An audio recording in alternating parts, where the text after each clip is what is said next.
Por que existe algo e não nada? Por que existe algo e não nada?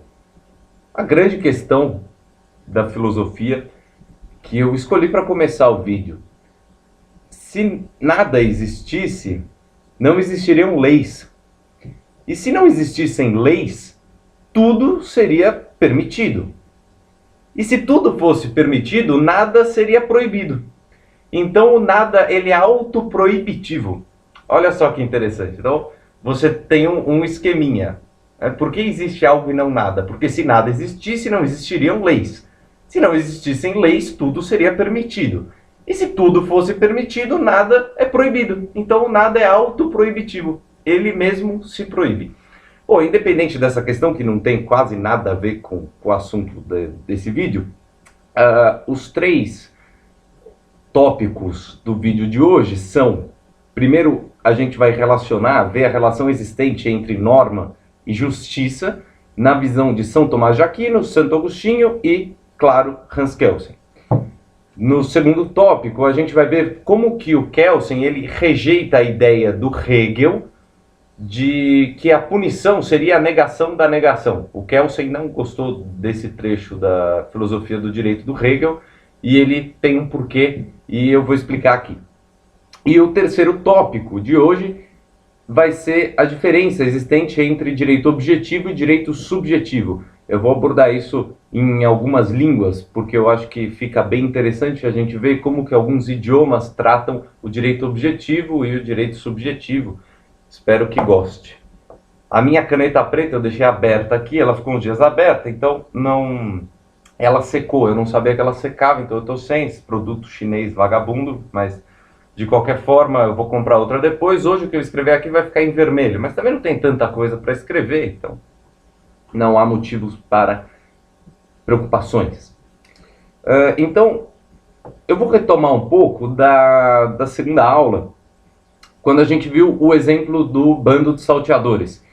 E aí, é claro que você se lembra que Santo Agostinho, no famoso livro da Cidade de Deus, o livro 4, capítulo 4, ele fala que a norma proferida pelo bando de salteadores, por mais que o bando de salteadores positivasse a norma, e por mais que ele tivesse uma coerção muito grande, porventura se tornasse o Estado. Aí eu dei aquele exemplo da Revolução Francesa. Você fala, porra, você pega um bando de revolucionário. O que é um bando de revolucionário? Um bando de salteadores. Um bando de salteadores pode ser também a quadrilha que te assalta na esquina, que sequestra você, mas também pode ser um bando de revolucionário, porque eles estão armados, eles estão contra o regime vigente. E aí, o Santo Agostinho ia falar que a norma desse bando de salteadores, ela simplesmente não seria válida porque ela nunca seria justa, porque ela estava sendo emitida pelo bando de salteadores. Então a origem da norma fez com que ela fosse inválida. Visão de Santo Agostinho, ele fala que a norma ela tem que ser justa, e a norma que vem do bando de salteadores não pode ser justa. Visão de Santo Agostinho. E aí a gente viu também o Kelsen. O que o Kelsen falava? O Kelsen ele afasta totalmente essa ideia de justiça e norma e vai dizer que independe completamente o conceito de justiça da norma, que tanto faz. Se foi do bando de salteadores, se foi do bando de galinha, não interessa de onde veio a norma. Você tem simplesmente que afastar essa noção de justiça, porque, retomando o exemplo ainda, a União Soviética jamais enxergaria o direito dos Estados Unidos como justo. Época da Guerra Fria, você vira para um soviético e pergunta, porra, você acha que o direito americano é justo? O direito norte-americano é justo? O cara vai falar, não, por quê? Porque eles são capitalistas. Aí se você perguntasse para o norte-americano, você acha que o direito da União Soviética é justo? Não, é claro que não. Por quê? Porque eles são socialistas, então lá não tem justiça. Então, o Kelsen propõe esse afastamento do conceito de justiça em relação à norma. E ele falava o quê? Que o bando de salteadores só não era válido por quê? Porque a coerção existente por parte do Estado, por parte do regime vigente, era maior do que a do bando de salteadores. Então, se o bando de salteadores consegue entrar no Congresso, consegue o famoso tomar o poder. Tomar o poder, você pode tomar o poder de inúmeras formas, mas muitas vezes como é que ocorre? O sujeitinho lá vai lá, o bando dele consegue se armar, consegue umas armas importadas, tal, invade o Congresso, mata meia dúzia que está lá, eventualmente tem um grupo de insurgentes no exército, esse pedaço do exército apoia o grupo e assim a coisa vai. E troca o regime. E aí, essa norma do bando de salteadores, na visão do Santo Agostinho, seria o quê? Inválida. Por quê? Porque ele falava que a norma não era justa, porque ela saiu do bando de salteadores, do bando de revolucionários. E na visão do Kelsen, isso tanto faz. Falar que é justa, não é justa, foda-se, não interessa o conceito de justiça. Não interessa. A norma. Por que a norma do Estado ela vale mais? Porque ela tem o Estado ele possui mais meios para exercer a coerção. Ele possui mais ferramentas, ele tem a polícia, ele tem o exército, tal. E o bando de salteadores, se conseguisse a polícia e o exército, se tornaria o quê? O regime vigente. Simplesmente isso. E São Tomás de Aquino? Hoje os convidados são pesados, hein? São Tomás de Aquino, Kelsen, Santo Agostinho, Hegel. Estamos aqui. Eu queria, se eu tivesse eu queria fazer uma animação, colocar num ringue. Assim, sabe? Eles meio que lutando. É uma ideia de que um está confrontando o outro. Bom, tanto faz. Então, e o São Tomás de Aquino? São Tomás de Aquino já falava outra coisa. Olha uma frase da Suma Teológica, São Tomás de Aquino. Ele pega e fala assim, a lei é para os injustos. A lei é para os injustos. Quando ele fala que a lei é para os injustos, a gente pode extrair uma coisa daí. A lei é justa. A lei é justa. A lei é para os injustos porque os injustos que sofrem com a lei. Então, aquele indivíduo que mata e receberá o princípio retributivo da sanção, pena, como que ele é injusto. Ele é injusto. Por quê? Porque a lei fala o que é justo. Você tem uma relação em São Tomás de Aquino de que a lei é justa. Diferente de Santo Agostinho e diferente de Kelsen. Kelsen afasta a justiça. Santo Agostinho fala que a lei, ela não pode... A lei do bando dos salteadores, ela não seria justa. E São Tomás de Aquino vai falar que a lei, ela é justa. Ela é feita, ela atinge os injustos. E o que... Claro, ele fala isso baseado num pressuposto de que o homem passou por uma racionalização da vontade, mas ele chega nessa conclusão. E essa conclusão é a que interessa pra gente. Quando ele fala que a lei é para os injustos, ele está dizendo o quê? Que os injustos sofrerão o princípio retributivo da norma.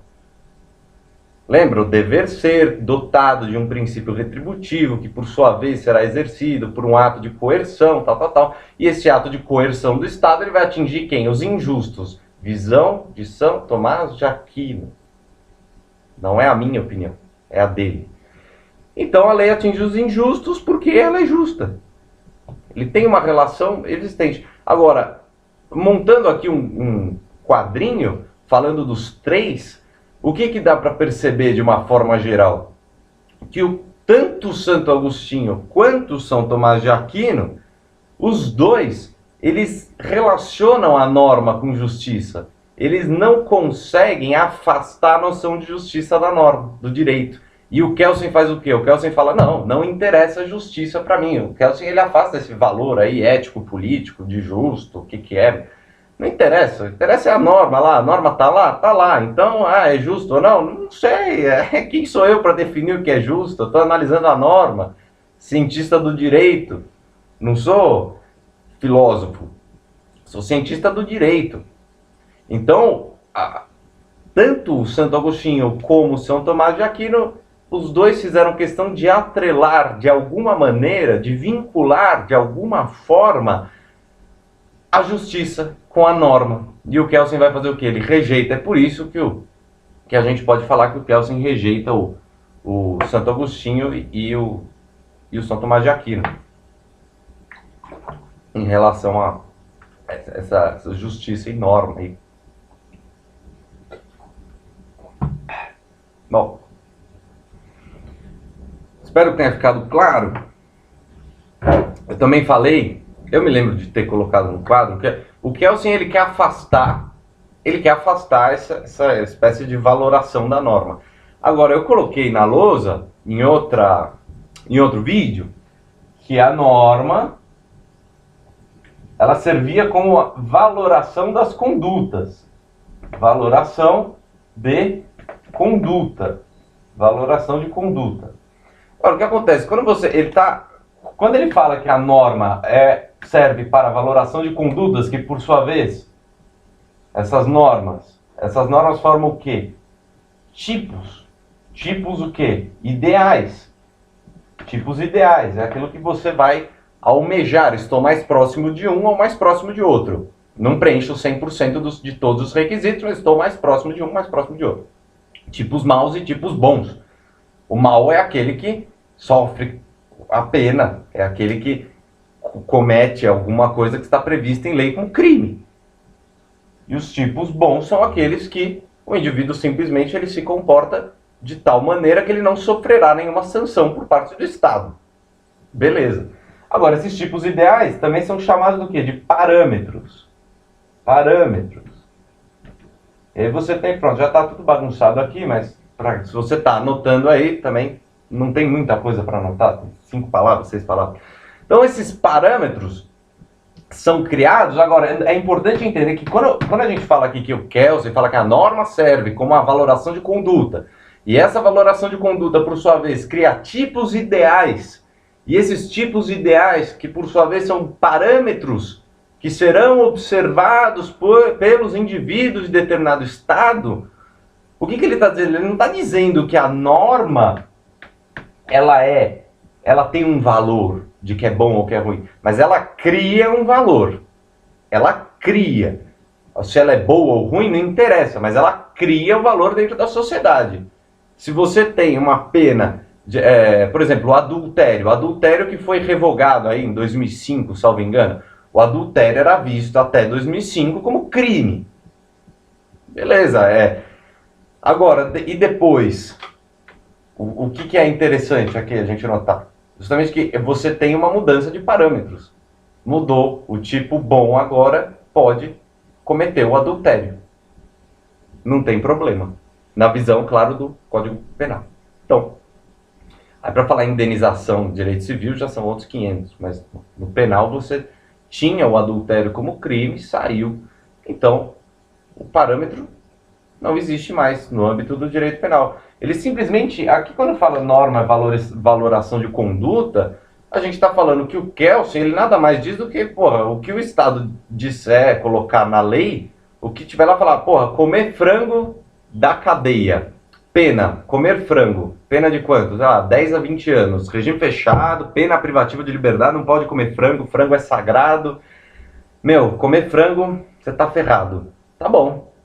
Beleza, mas e aí? O Kelsen está discutindo, quando ele fala norma e valoração de conduta, ele está dizendo que comer frango é uma coisa boa ou uma coisa ruim? Não, ele está dizendo que o Estado criou uma valoração de conduta que o parâmetro de comer frango será observado. Será observado. O sujeito que come o frango, se o Estado tem essa lei, o sujeito que come o frango, ele está enquadrado onde? No tipo ideal ruim. Por quê? Ele incomodou o Estado. E o Estado vai fazer o quê? Através daquele dever ser coercitivo, vai aplicar o princípio retributivo da sanção no indivíduo. Comeu frango. Ferrou, meu amigo, você comeu frango. E esse comer frango, claro que é uma alegoria, você pode levar isso para qualquer norma do direito. Comer frango, matar, roubar, estuprar, omissão de socorro. Você pode pegar o Código Penal e ficar brincando disso, e ficar criando normas e entender que o Kelsen não está dizendo que uma norma é melhor que a outra. Simplesmente dizendo que as normas criarão um valor na sociedade, eventualmente. Elas criarão lá. Tem um tipo bom e um tipo ruim. Então não é para... Deu para entender a relação aqui.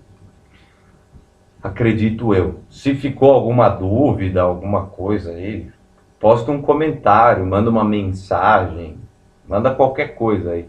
Eu até falei no outro vídeo que é difícil de você ficar fazendo vídeo aqui no YouTube, é justamente porque a gente não sabe, primeiro, quem é você, eu não sei quem é você que está me assistindo, é interessantíssimo. E segundo, a gente não sabe também se gostou, se não gostou, tem esse joinha que fica aqui embaixo, mas com quantos vídeos você dá joinha? Eu nunca dava joinha nos vídeos do YouTube, antes mesmo de fazer parte dos, sei lá, faz parte dos YouTubers agora, mas... Então, fica um pouco difícil, mas se ficou alguma dúvida, por favor, pode pôr um comentário aí, quer comentar ou não, para falar que isso aqui é um lixo. Ou se tá ruim também, você dá pausa aí para assistir outra coisa. Bom, agora, depois de exposta a relação existente entre norma, justiça, na visão de Santo Agostinho, São Tomás de Aquino, Hans Kelsen, vamos passar para Hegel. A filosofia de Hegel, ela não é fácil. O Hegel é um cara complicado de ler, e é um cara que criou um sistema filosófico absurdamente grande. O Hegel, ele fala de tudo, e ele tentou sistematizar tudo. Vou explicar por que ele fala que a punição é encarada como a negação da negação. Explicar o Hegel primeiro, e depois a gente fala do Kelsen, como que o Kelsen vai falar que Hegel, desculpa, você está equivocado aí. Então eu fiz questão de pegar um trechinho dos princípios da filosofia do direito de Hegel e trazer aqui, são quantas linhas? 7 linhas. Depois você pode encontrar Martins Fontes, 1997, tradução de Orlando Vitorino, Princípios da Filosofia do Direito de Hegel. O parágrafo, eu já vou te indicar, é o parágrafo 97. Parágrafo 97 dos Princípios da Filosofia do Direito de Hegel, que será analisado agora, para falar bonito, que doravante será analisado, e faremos posteriormente à análise do Hegel, a confrontação com a ideia de Kelsen, que Kelsen vai rejeitar esse pedacinho aqui do Hegel. Falar então do Hegel, vamos lá. Olha só, eu vou ler aqui, mas é pouca coisa. Eu já disse, eu não gosto de ler, mas às vezes eu acho interessante porque eu não sei quantas vezes você leu Hegel na sua vida. Então, mesmo que você nunca tenha lido, ou se já leu, eu não sei se você leu esse trechinho, e se você nunca leu Hegel, aqui é uma oportunidade para você se comunicar com Hegel. Olha só que legal. Os livros são professores, as pessoas escrevem, todas elas que escreveram, elas escreveram para alguém ler. Com Nietzsche, às vezes, só com Nietzsche eu tenho a impressão que ele não... sei se ele escreveu para os outros lerem ou não. Mas o Hegel, ele pensou, ele falou, não, vou escrever, os outros devem ler e devem entender. Então, vamos partindo desse pressuposto, que ele quer ser entendido, a gente tem que se esforçar para pegar a ideia do cara, porque não é fácil. Então, eu vou ler um trechinho aqui. Vamos lá. Como evento que é, a violação do direito, enquanto direito, possui, sem dúvida, uma existência positiva exterior. Conduta. Existência positiva exterior. Externo. Agir de determinada maneira. Mas contém a negação. Então, a violação do direito possui, sem dúvida, uma existência positiva exterior, mas contém a negação. Agora ele continua. A manifestação desta negatividade é a negação desta violação, que entra, por sua vez, na existência real. A realidade do direito reside na sua necessidade ao reconciliar-se, guarda o reconciliar-se ela consigo mesma mediante a supressão da violação do direito. É um cara que convence você. O Hegel é um cara que convence. Ele queria me convencer aqui. Eu não tenho opinião. Você vai pegando a opinião dos outros aqui. É impressionante. Quem sou eu para dar uma opinião? Só estou transmitindo aqui o que o Hegel enxergava. Então, aqui quando ele termina e fala a realidade do direito reside na sua necessidade ao reconciliar-se. Olha que essa palavra é importante. Reconciliação.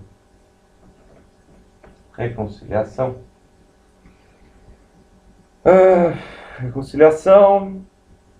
Achei. A realidade do direito reside na sua necessidade ao reconciliar-se ela consigo mesma mediante a supressão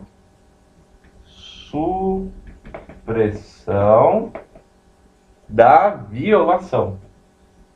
Bom, supressão da violação. Essas palavras acho que são as palavras-chave, talvez, desse parágrafo para a gente analisar isso aqui.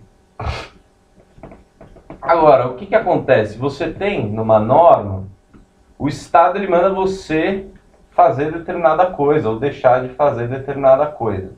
E aí você, quando você viola o direito, que violação do direito, o que é uma violação do direito? É cometer um ato ilícito, um ato previsto como crime. Então, como é que o Hegel enxerga essa conduta ilícita, esse ato ilícito? Então, o Estado manda você fazer X, aí o indivíduo, né, a pessoa vai lá e nega essa conduta. Eu tenho inclusive um outro vídeo que eu falei sobre isso aqui. Tá aí, se você procurar no meu canal, lá na página do meu canal, você vai encontrar. Eu falei do estado psiquiatra e da negação da negação. Só não falei que o estado psiquiatra vinha de Foucault e que a negação da negação vinha de Hegel, mas tudo bem. E o indivíduo nega essa ordem aqui. Então você fala, pô, o Estado está dizendo o quê? Dirija sóbrio. Aí o indivíduo vai lá e dirige bêbado. Se bem que o conceito de bêbado hoje é, se você tomar um copo de cerveja, puta, você já tá bêbado. Já não pode mais dirigir, fudeu. Mas quem sou eu para dizer se a lei é boa? Não interessa isso. Então o Estado fala, dirija sóbrio. O indivíduo vai lá e faz o quê? Dirige bêbado. Quer dizer, ele nega uma ordem do Estado. E aí depois, olha só, o Estado vai fazer o quê? Ele vai negar a conduta negativa. E aqui é que é interessante, porque aqui é uma fase de reconciliação. É uma fase de reconciliação. Vou colocar menor isso aqui, para a gente colocar isso. Aqui, ó. O Estado manda o cara fazer isso, o sujeito vai lá e nega o comportamento, faz o contrário. E aqui você tem menos x. Olha só, menos com menos dá mais. Para quê? Para voltar aqui. Para que haja uma reconciliação do ordenamento jurídico com a conduta do indivíduo. O Hegel propõe essa fase de reconciliação, quando o Hegel fala, inclusive, naquela dialética do senhor e do escravo, na fenomenologia do espírito, ele fala de absoluto, um fim absoluto. Inclusive Nietzsche vai criticar isso aí, vai falar que a dialética é eterna, que não tem que ter absoluto porra nenhuma.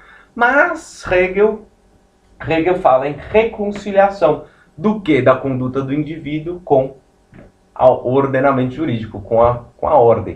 Então, quando você vai lá e dirige bêbado, você nega o que o Estado mandou você dirigir sóbrio.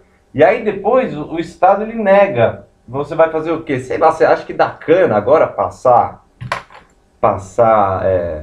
bêbado na Blitz? Você toma lá 3 copos de cerveja, você passa na Blitz, além de você pagar, salvo engano, R$2.000, você paga 2.000, e aí você pode ir preso. Eu não sei, eu não olhei a legislação ainda, mas vamos supor que você fique na cadeia por 1 ano, porque você pegou o carro e dirigiu depois de ter ingerido 3 copos de cerveja. O que acontece? O Estado ele deixa você 1 ano na cadeia, por quê? Para que você aprenda. Então, depois de 1 ano na cadeia, você vai aprender o quê? Que você deve dirigir sóbrio. E aí você estará o quê? De acordo com a conduta. Fazendo assim, olha que lindo que fica, uma reconciliação entre o indivíduo e o ordenamento jurídico. É sensacional, é uma coisa... Hegel. Então, essa noção aqui que ele passa justamente da punição. Como que ele enxerga a punição? O que é essa punição? Justamente proposta de reconciliação da conduta do indivíduo com a ordem do Estado. Vamos lá. E o Kelsen? O Kelsen, o que o Kelsen fala? O Kelsen, ele não cita o nome do Hegel, não. Ele não fala isso. Agora seria legal se eu soubesse fazer uma animação, colocar no ringue. Imagina, você põe o Hegel no Google, pra você ver a face o fenótipo do indivíduo, e aí você põe o Hans Kelsen também e veja o fenótipo. Aí você imagina os dois dentro de um ringue lutando boxe. Não, a punição é isso, não, a punição é aquilo. Bom, o que o Kelsen fala dessa negação que o Hegel propõe? O Kelsen pega e fala assim, você tá louco, você tá louco, você tá completamente louco. Por quê? Porque o ato ilícito, ele não é negação do direito. Ato ilícito não nega o direito. Ato ilícito, a conduta ilícita, é um pressuposto do direito. Você faz a norma já sabendo, não sabendo, mas prevendo que o indivíduo vai fazer aquela besteira lá, que você não quer que ele faça. Você faz a norma e fala, não mate, mas vai matar. Vai ter sempre meia dúzia lá que vão fazer. Então o Kelsen rejeita a ideia de que o Hegel vai falar o quê? Negar. Você tem lá, negação. E o Kelsen, o que é o Hegel? Hegel fala da negação. Negação do quê? Do direito, através da conduta, através do ato ilícito. Através do ato ilícito, na visão de Hegel, você nega o direito. E o Kelsen pega e fala para o Hegel, você está louco. Você está louco. Negar direito aonde? Ato ilícito não é negar o direito. Ato ilícito é pressuposto do direito. Até mesmo porque a ordem, qual que é a estrutura lógica da norma? Falei desde o primeiro vídeo. Você tem um dever ser. Você tem o dever ser, e atrás desse dever ser, que não interessa pra gente, é a vontade legiferante. Bem, independente da vontade legiferante ou legislativa, você tem o que na norma? Você tem lá um dever ser. Lembra? A quer que B faça X. Ou B faça X é o que está lá na norma, que é o que nós devemos fazer. Beleza? Agora, aquilo que é, só pode ser negado por aquilo que não é. E aquilo que deve ser só pode ser negado por aquilo que não deve ser. Estrutura lógica. Estrutura lógica. Situação aqui analisando a estrutura lógica da norma e levando isso para a punição. Se aquilo que é só pode ser negado por aquilo que não é, e aquilo que deve ser só pode ser negado por aquilo que não deve ser, trabalhar com a mesma moeda, em outras palavras, como que uma conduta daquilo que é um ato ilícito, porque ele é, o ato ilícito é um ser, ali, ele é, matou, não interessa, matou, não tem discussão, matou, aí parou, o outro parou de respirar lá, ó, matou, sim, então fui, então pronto, matou, beleza, ser, isso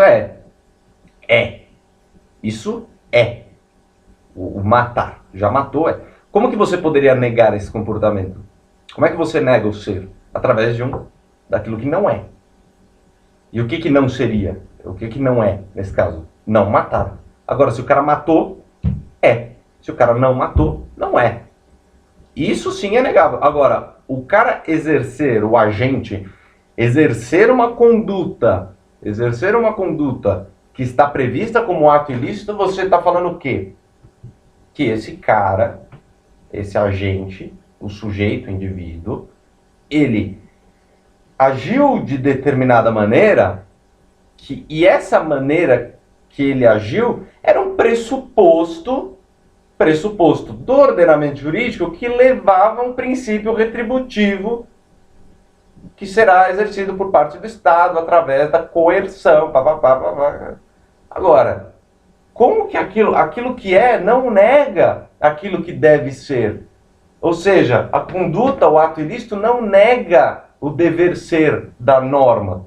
Você está trabalhando... E o Kelsen fala que, logicamente, então, o Hegel fez uma salada. Porque não poderia existir essa negação. Esse ser, essa conduta, esse ato ilícito, nada mais é do que um pressuposto daquele dever ser normativo. Você não está negando nada, você está agindo de acordo com um pressuposto que levará ao princípio retributivo, dotado de coerção e aquela porra toda. Agora, não está negando o direito. Como que você quer negar o direito? O Kelsen falou, não dá, você não vai negar o direito. Porra, tem... Essa aqui é a... Porra. Que Kelsen não gosta, então, dessa ideia de negação do direito. Que o ato ilícito, então, O ato ilícito não é a negação do direito. Aquele exemplozinho lá, o indivíduo que passa bêbado lá na blitz, ele não está negando o direito. Ele está agindo de acordo com um pressuposto do dever ser normativo que levará o Estado a exercer uma coerção em relação àquele indivíduo. A reconciliação, cacete, não, reconciliação, não sei. Hegel propõe a reconciliação. Hegel que fala em absoluto. A dialética de Hegel tem um fim. Esse absoluto com A maiúsculo. Agora, Kelsen não. Kelsen não é negação. Então, qual que está certo? Nenhum está certo e nenhum está errado. São interpretações diferentes. Enquanto para Hegel a punição é a negação da negação, porque primeiro o indivíduo ele nega o quê? O direito. E depois o Estado nega o comportamento negativo dele em relação ao direito. A gente já viu isso. Agora, o Kelsen como é que ele faz? O Kelsen fala, não, meu amigo, você não está negando nada. O cara que toma uma conduta que é tida como ato ilícito, ele simplesmente age conforme um pressuposto do quê? Do dever ser, que levará a uma coerção. Tá? Então, o ato ilícito não é a negação do direito, mas sim, o ato ilícito é pressuposto do direito. Certo? Beleza. Agora vamos sair um pouco desse ambiente, é pesado o ambiente, porque um confrontando com o outro, a gente viu confrontos entre São Tomás de Aquino, Santo Agostinho, pagar aqui. Falar, para fechar aqui o assunto de agora, o assunto do vídeo, eu vou falar em direito objetivo e subjetivo. E se você já sabe a diferença, eu peço que não deixe de assistir, de continuar assistindo, porque eu não sei em quantas línguas você analisou o direito objetivo e subjetivo, e eu fiquei aqui pensando como que eu falaria de direito objetivo e subjetivo de uma forma mais interessante. E eu decidi, porque primeiro eu faço as aulas aqui, os vídeos, do jeito que eu quero, eu não sigo a ementa plano de aulas, não tem porra nenhuma, eu que faço tudo, eu não obedeço ninguém, você também não paga para ver nada. Mas tem o lado bom, o lado ruim. Eu também não ganho R$1, mas também não interessa, porque eu faço isso aqui porque eu gosto, porque eu tenho um puta tesão em dar aula, em tentar ensinar, em ajudar. Eu acho sensacional. Fico pensando que todo mundo tem algo para ensinar. E se todo mundo fizesse um vídeo ensinando alguma coisa, sei lá, você sabe fazer bolo de cenoura? Eu não sei fazer bolo de cenoura. Vai que você faz um vídeo me explicando como é que faz bolo de cenoura, e eu resolvo fazer o vídeo, e eu resolvo fazer o bolo de cenoura, dá certo e pronto, eu aprendo a fazer bolo de cenoura. Pô, se todo mundo fizesse um vídeo explicando o que sabe, ou tentando explicar determinada coisa, afinal de contas, o que nós sabemos é muito relativo, essa questão do saber, do conhecimento, epistemologia, bom, mudar as palavras.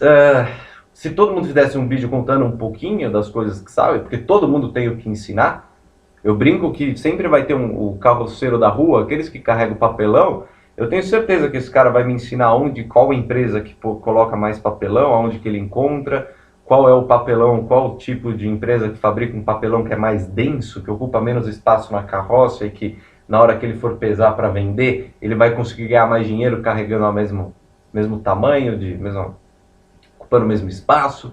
Sempre tem alguma coisa para ensinar. Então, se tiver alguma coisa para ensinar, é super válido fazer vídeo, sei lá, de alguma forma tentar ajudar o outro. Porque eu estou aqui para isso, tentando ajudar. Então vamos lá, direito objetivo e direito subjetivo. O direito objetivo também é conhecido, objetivo também é conhecido como norma agendi.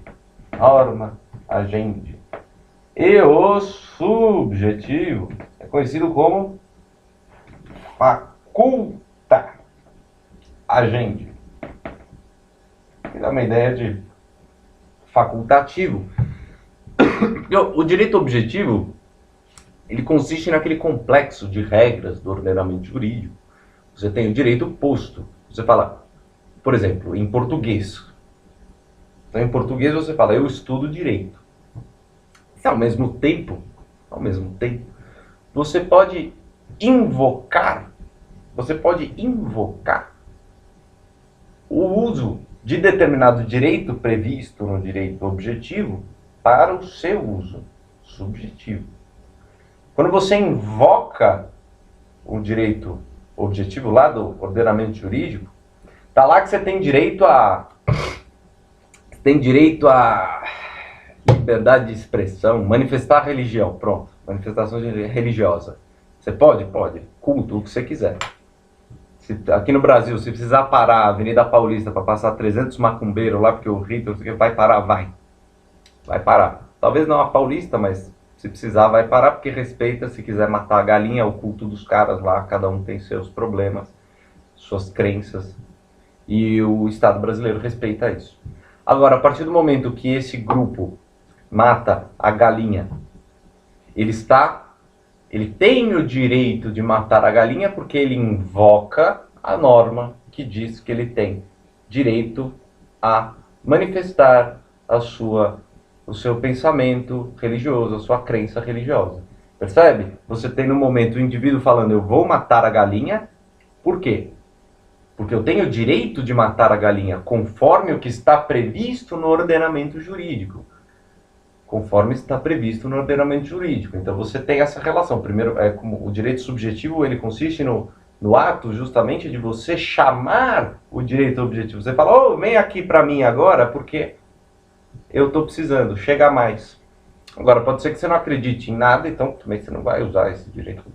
Não acredita. No Estado laico você não vai usar, mas se o Estado fosse muçulmano e você fosse obrigado a ser muçulmano e falasse eu sou ateu, é complicado. Você tem diversos estados. A gente teve Inquisição da Igreja Católica. Tem estado que obriga o cara a ter uma determinada religião? Tem. E daí? Eu não tenho nada a ver com isso. Mas lá, eu não sei. Às vezes é proibido você não ter religião nenhuma. Às vezes é proibido. Mas no Estado laico que fala que você pode ter liberdade religiosa e tudo, você não acreditar em nada não está exatamente invocando o direito. Mas o importante aqui é o seguinte, esquecendo a história da galinha. Quando você chama o ordenamento jurídico para você, aí é direito subjetivo. Você está usando, você tem o direito de. Agora, quando a gente fala da norma, a norma lá em cima da Constituição, como é que faz? Lá é o direito objetivo, está lá posto. E você vai invocar o uso dele, vai clamar, pedir a tutela jurisdicional para utilização daquele determinado direito, daquele jeito. Certo? Essa é a diferença. Agora, tem alguns idiomas que diferem. No português a gente precisa ficar falando em direito objetivo e subjetivo, direito objetivo e subjetivo. E como é que funciona, por exemplo, se a gente fosse trabalhar? Em português você diz o direito. Quando você fala o direito, você se refere a um complexo de normas jurídicas dotadas de um princípio retributivo na estrutura lógica do dever ser, que por sua vez será atuado com a coerção do Estado, e tudo mais. Agora, quando você fala em português o direito, então é isso. Agora, quando você fala eu tenho o direito de, é diferente, é o direito subjetivo. Aí é o direito subjetivo. Você tem o direito de comprar uma maçã no supermercado. Você tem o direito de fazer determinada coisa. Aí é o direito subjetivo. No espanhol, também eles falam el derecho, e se você passar para o subjetivo, você vai encontrar a mesma estrutura do português. Eu tenho el derecho de. No italiano. O italiano também, ele vai falar il diritto, e no subjetivo é io ho il diritto di fare così. No francês, le droit, e aí você tem no subjetivo, j'ai le droit de faire comme ça. Quais outras línguas? Vamos lá. No russo. O russo é interessante.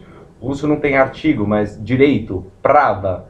E o que acontece quando você fala em russo, o direito subjetivo? Você vai, é mais ou menos, a mesma estrutura e você usa a mesma palavra. Você fala, u меня есть право на курить.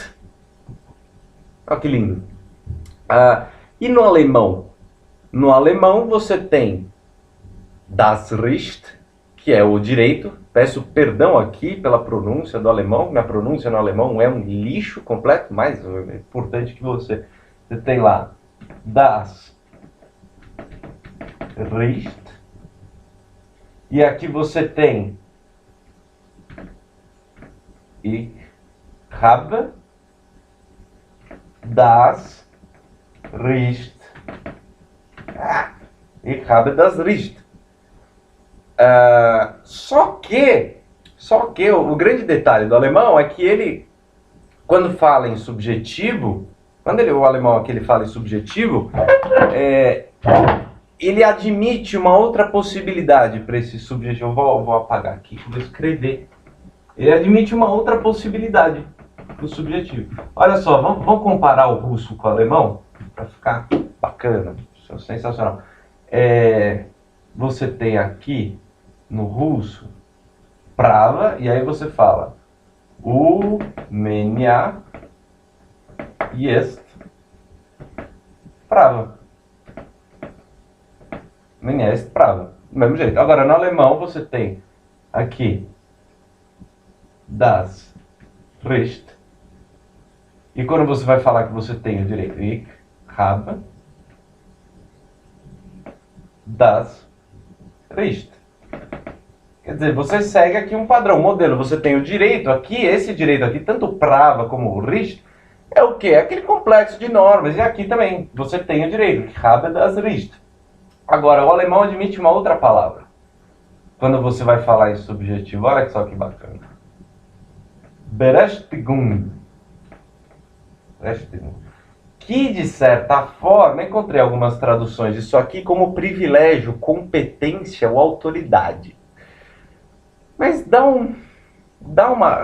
relaciona um pouco mais. Então, se você fala ich habe das Berechtigung, você está justamente fazendo o quê? Você tem uma palavra no alemão para fazer essa distinção entre o objetivo e subjetivo. E aonde isso fica, o anglo-saxão, é claro, ele vai o inglês, fechar com o inglês para você não esquecer mais a noção. O inglês vai falar o quê? Não, puta, essa é a quebrada. Vou comprar outra. O inglês, você fala, the law, beleza, é o direito. E aqui, o que é isso?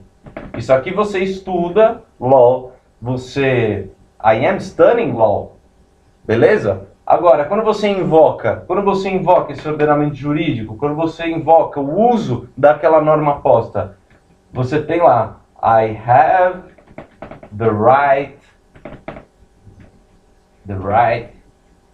to determinada coisa. Percebe? Você tem aqui law versus right.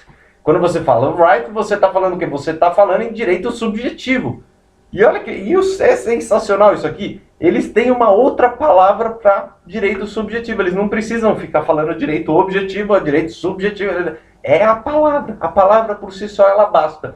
Eu fiz todo esse caminho, essa viagem, para a gente ver que as românticas, o grupo das românticas, tanto o português, o espanhol, o francês e o italiano, eles mantêm a mesma palavra, o que faz com que seja necessário você falar direito objetivo, direito subjetivo. E o inglês não. Quando você fala I have the right to do anything, ok, você está invocando, isso aqui é direito subjetivo. E aqui no law é objetivo. Eu acho isso aqui sensacional. Essa distinção que eles fazem. Justamente para fazer a análise, para você ver que existem idiomas que deram atenção especial a essa diferença de você invocar o uso do direito e o direito simplesmente como norma posta. Acho que é válido esse passeio aí pela Europa. Nós fomos de Portugal até Moscou e paramos em Londres. E agora, por último, depois de falar tudo isso sobre direito objetivo e subjetivo, o Kelsen propõe uma superação do dualismo existente entre direito objetivo e direito subjetivo para a teoria pura do direito. Então, o cientista do direito, ele deve superar esta dualidade, esse dualismo. Dualismo, você tem o dualismo do quê? Objetivo ou subjetivo. A teoria pura do direito, ela faz o quê? Tchau. Não há. Não interessa. Por quê? Porque a teoria pura do direito, o cientista do direito, ele vai enxergar a pessoa, o indivíduo, como sendo um complexo de normas jurídicas. É como se você não enxergasse a pessoa em si, você enxerga normas andando. Então, se você está andando até a esquina, você está invocando o seu direito de ir e vir, e aquilo é uma norma. Você simplesmente... Como que o direito subjetivo ele invoca o objetivo toda hora, o Kelsen vai falar em superação do dualismo existente entre objetivo e subjetivo. Portanto, para o cientista do direito, cabe enxergar a pessoa como a personificação de um complexo de normas jurídicas. Então, é só para... existe essa separação, direito objetivo e subjetivo? Sim, ela existe, mas o cientista do direito ele não quer trabalhar com isso. Ele não quer. Da mesma forma que ele rejeita a posição, o enviesamento político do indivíduo que criou a norma, não interessa para a teoria pura do direito, para o cientista do direito, não interessa. A gente viu, eu falei numa outra aula lá, que isso interessa para a sociologia. As causas pelas quais determinado indivíduo tomou a decisão de colocar a norma daquele jeito. Isso interessa para a sociologia. A teoria pura do direito, cientista do direito. O cientista do direito, ele se interessa pela norma. E aí o que acontece? Você tem o interesse pela norma jurídica, então não interessa a pessoa que está usando. A pessoa não passa desse complexo de normas jurídicas. É bem interessante esse olhar do cientista do direito. Da mesma forma que ele não se interessa por isso, ele também não se interessa pelas causas que motivaram o legislador a agir daquela maneira. Rejeitando alguns aqui e ali, ele simplesmente quer chegar na teoria pura do direito, purificando assim o direito em relação às outras ciências. Eu espero que você tenha gostado desse vídeo e até a próxima. Muito obrigado pela atenção.